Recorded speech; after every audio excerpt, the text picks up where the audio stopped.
Kristo Yesu akuzwe. Ni Marie Clarisse Mukandengo nk'uko bisanzwe. Reka nkomeze mbashimire mwe mukomeje kubana nanjye muri ibi biganiro. Uyu munsi rero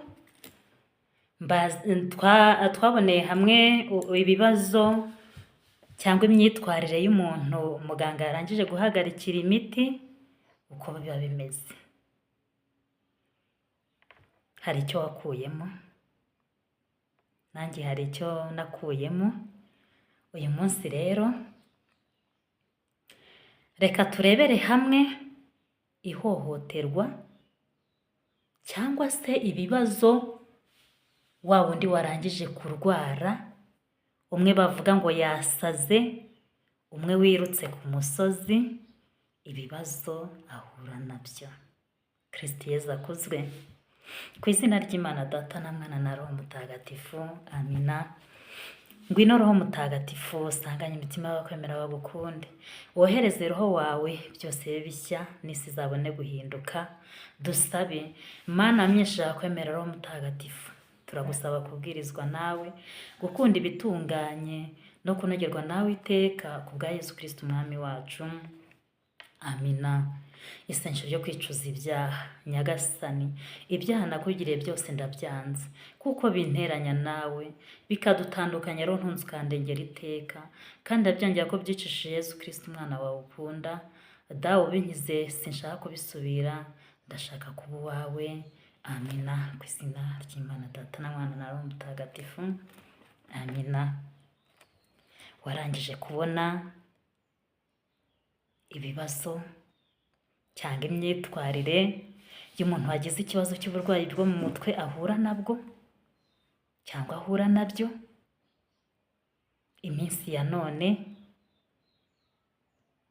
Wabonye nanone ikiganiro cy'umukristo mu rugendo, ibibazo ahuriramo nabyo, intambara arwana nazo za buri munsi.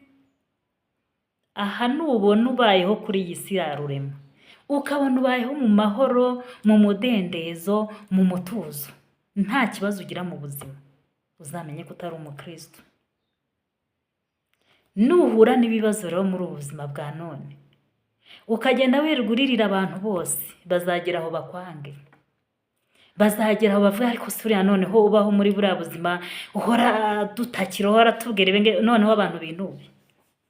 Uzatakire Yesu Kristo wazutse, Yesu wamennye amaraso ku bwacu, naho abana b'abantu twarahindutse.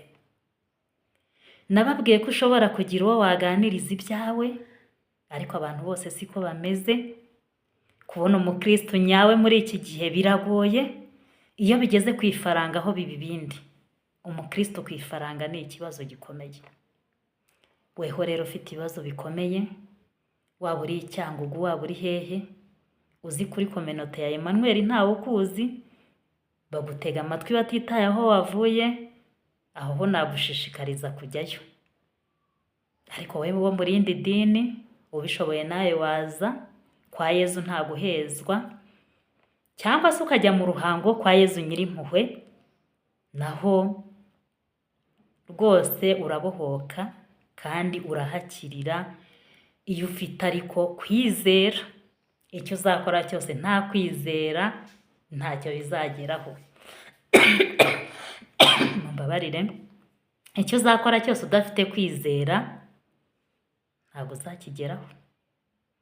Ariko umukristo mu rugendo, umukristo mu ntambara, ugira gutyo ugahura n'akabazo buri kanya, bikaza kurangira noneho rero Imana yoroheje umusonga, ukajya kubona ukabona hagiyeho nk'ibisubizo wenda by'umwaka umwe, ejo bikongera gutyo. Nubona uri muri iyo nzira rero y'ibyo bigeragezo, uzishime unezerwe, uharanire kweza roho yawe kugira ngo uzagire umurage mu bwami bw'Imana.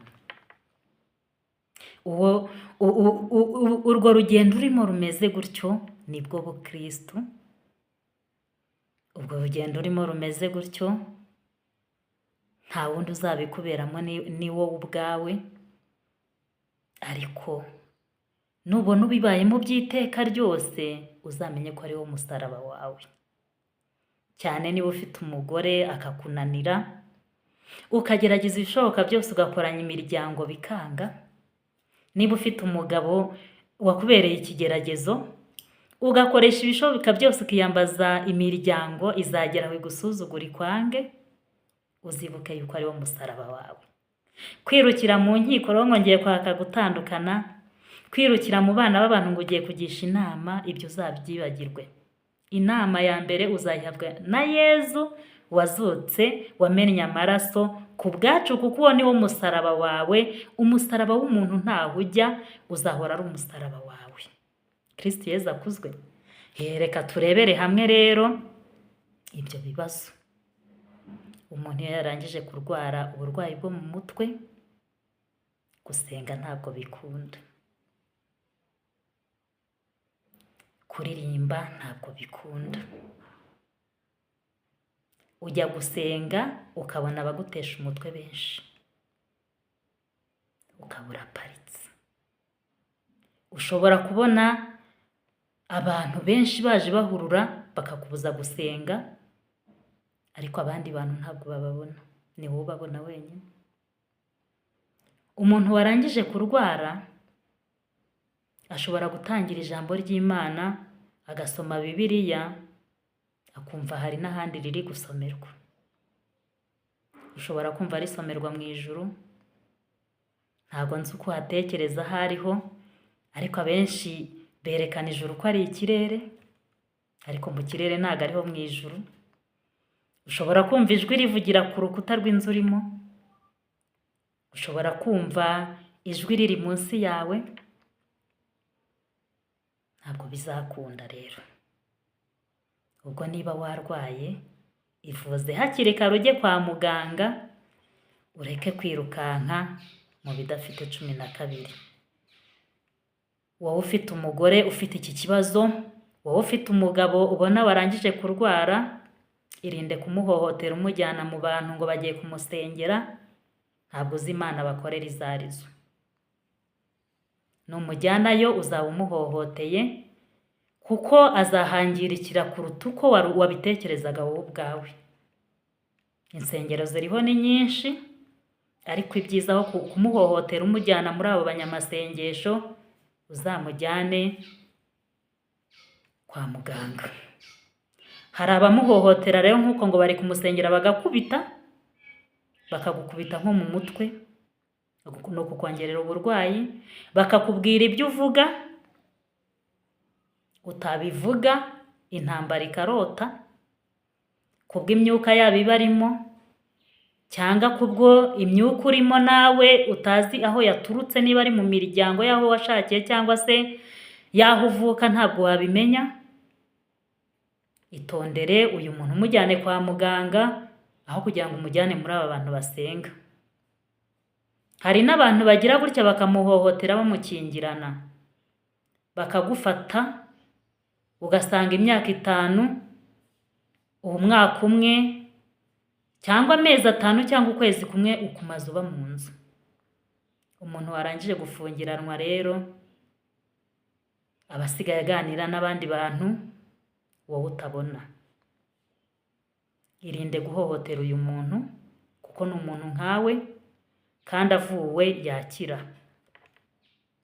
Hari n'ukuntu imiryango y'iyi minsi ya none gutererana, waba wirutse ku musozi ntihagiye no gukurikirana, ukaba ubaye umusazi wa santere. Isantere yose ninde musazi uzwi? Ni wowe.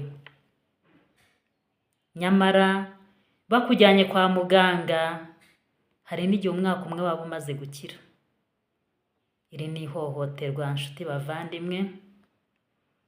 Ntuzifuze ko umuntu wawe niba agize ikibazo cy'uburwayi bwo mu mutwe, umuhohotera bene aka kageni, umujyana muri abo bantu basenga. Ntuzifuze kumujyana mu miryango y'iwanyu cyangwa se yahehe ngo umufungirane mu nzu, kuko ashobora kuhahurira n'indi myuka y'iwanyu bitewe n'ubuzima mwabayemo wenda bwo guterekera, cyangwa akahahurira n'imyuka yindi iturutse ahandi atazi bitewe n'abo bantu umuzanira baje kumusura. Ibyaba byiza mujyane kwa muganga, ureke kumuteza iyo myuka yindi atazi.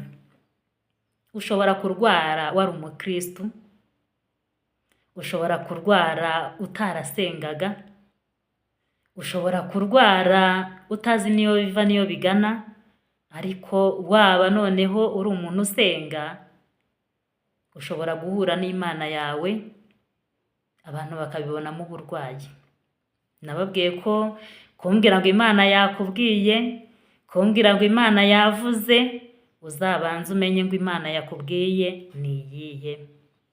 Imana yavuze ni iyande.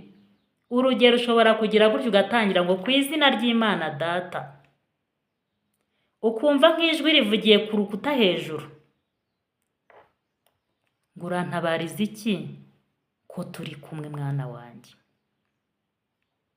Ushobora gutangira ngo dawe uri mu ijuru, ukumva ijwi rivugiye nko muri tuwarete ngo ariko ko turi kumwe uranshakira iki? Cyangwa se rikakubwira ngo uwo uvuga urimo uramuzi, uwo uvuga uramuzi. Nshuti bavandimwe, Imana dusenga ni Imana ifite imbabazi, ni Imana ishoboye byose. Irinde kugira uwo uhohotera muri aba bantu bagize iki kibazo. Ashobora kuba ari n'umwana wafashwe n'igicuri. Abantu benshi b'iminsi ya none ahita avuga ati iyi ndwara ni iy'umuryango. Ugasanga umwana abaye mu rugo kubw'uko ari ya ndwara y'umuryango itabashwa kuvuzwa bitewe n'amateka uzi so na nyoko babayemo, bikarangira umwana umutereranye ntumuvuze. Uramuhohoteye inshuti yanjye, uramuhohoteye. Wihohotera uyu mwana, avuwe hakiri kare yakira, ariko kutinda kumuvuza ni nako uburwayi bukomeza gukara. Kristo Yezu akuzwe. Igicuri kibaho mu buryo bwinshi. Ashobora kugira gutya agafatwa yikubita hasi, akazana urufuzi neza, akaza kugera nyuma agahembuka. Ashobora gufatwa no gusinzira ubuticura. Ashobora gufatwa no kurerembura amaso hagasigara hakora umutima gusa. Uburwayi bw'igicuri bufata uko bushatse. Igihe ubonye ibi ngibi rero, jyana kwa muganga umurwayi. Nubona kwa muganga ugiye bidashoboka, wake taransiferi, umujyane kumunyuza mu cyuma Indera. Abaganga bazakugira inama y'icyo ugomba gukora. Kristo Yezu akuzwe. Irinde guhohotera rero umuntu warwaye. Irinde guhohotera umuvandimwe wawe. Irinde guhohotera umugabo wawe. Irinde guhohotera umugore wawe. Hari n'abagabo bagira uburwayi bagatinya kujya kwa muganga. Uri kwihohotera. Gerageza wivuze, ureke kwihohotera, kuko amaherezo yawe uzasaza nabi. Kuko umuntu iyo ari gusaza, ibyo yakoze mbere nibyo bigenda byirepeta mu mutwe we, bikagenda bigaruka uko bwije n'uko bukeye, bikarangira ashaje nabi. Bikarangira kuko ya myaka hejuru ya 70 aba atakibasha kureba ibitekerezo bye ngo abimenye. Bikarangira noneho ba bantu bazaga baguhamagara cyangwa bamwe bagizaga bakugira inama ari bo baje mu buzima bwawe. Kristo Yezu akuzwe. Niyubahwe Imana Data na Mwana na Roho Mutagatifu, nk'uko bisanzwe iteka, niyubahwe n'ubu n'iteka ryose. Amina. Bikira Mariya utazanywe inenge y'icyaha, urajya udusabira twese abaguhungiyeho. Bazina bacu batagatifu, mudusabire. Ku izina ry'Imana Data na Mwana na Roho Mutagatifu. Amina. Dusabirane.